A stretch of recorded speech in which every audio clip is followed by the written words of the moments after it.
Subscribe to my channel and press the bell icon.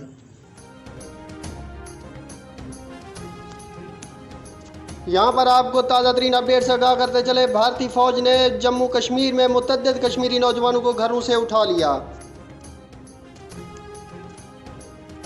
Srinagar मकबूजा Kashmir में यौम एहतसाल के मौका पर भी भारतीय फ़ौज की बर्बरियत जारी है।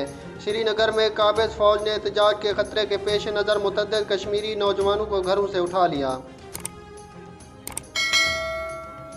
तफसीलात के मुताबिक मकबूजा कश्मीर में एक्ट 370 के नफाज के 2 साल मुकम्मल होने पर मकबूजा और आज़ाद कश्मीर समेत दुनिया भर में कश्मीरी भारत के ख़िलाफ़ यौम एहतसाल कश्मीर मना रहे हैं। मकबूजा कश्मीर में हर जानिब फ़ौजी दस्तों का ज़बरदस्त पहरा है और हज़ारों इजाफी फ़ौजों की तैनाती से वादी कश्मीर में एक बार फिर से ज़बरदस्त खौफ व हिरास का माहौल है।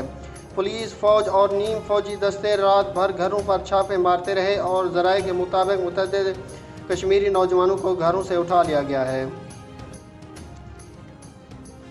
मीडिया रिपोर्ट के मुताबिक लाल चौक श्रीनगर में पुलिस एहलकार ज़बरदस्ती दुकानदारों से दुकानें खुलवाते रहे और बात मानने से इनकार करने वालों को तशद्दुद का निशाना बनाया गया। महाराज बाज़ार और गुनी खां में भी मार्केटों को ज़बरदस्ती खुलवाया गया।